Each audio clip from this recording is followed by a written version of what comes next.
Jane Smith a fee, or whatever our agreed upon salary would be. Nothing wrong with that. And the person billing the insurance company doesn't have to mention that a different individual is actually doing the in-person work with the patient. Yes, but as far as the insurance goes, it's from a liability issue. Right. The person who bills the insurance is liable.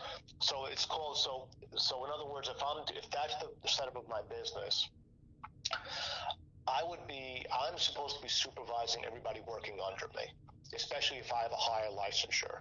So for example, if I'm a psychologist and somebody working under me is a mental health counseling professional, the psychology is a higher licensure. So if they're being billed under my insurance, I should be supervising them. So for example, I guess an example would be, improper supervision would be some Joe or Jane Smith diagnoses somebody with schizophrenia. They are not, a mental health professional cannot make that diagnosis legally. Okay, only a psychologist or psychiatrist could make that diagnosis. So if that were to happen, okay, and they were to make that diagnosis without my input, that would be improper supervision, and then we go after both of them.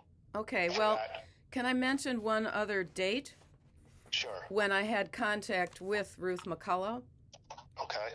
This was September 23rd, 1992, by telephone. She told me that she had diagnosed my husband as a transsexual, and that sorry, what was the date again? She diagnosed him?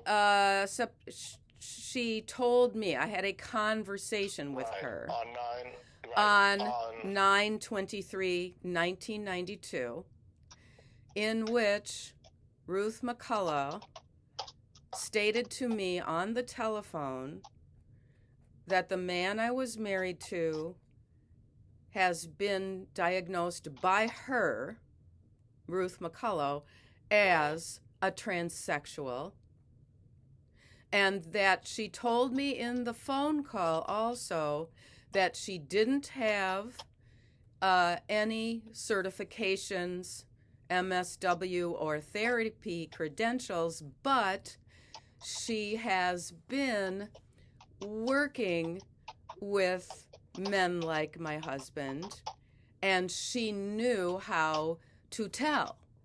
And so she knew he's a transsexual. She just said to me, and I will quote, right, I know that he's a transsexual because I know.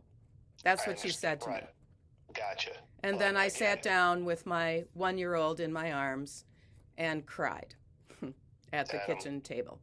Right. I'm terribly sorry about that. Thanks. I know that's a traumatic experience. Yes. The only issue would be, again, in 1992, there were no laws governing this as of yet. So that's something I will bring up with our counsel's office. Yes.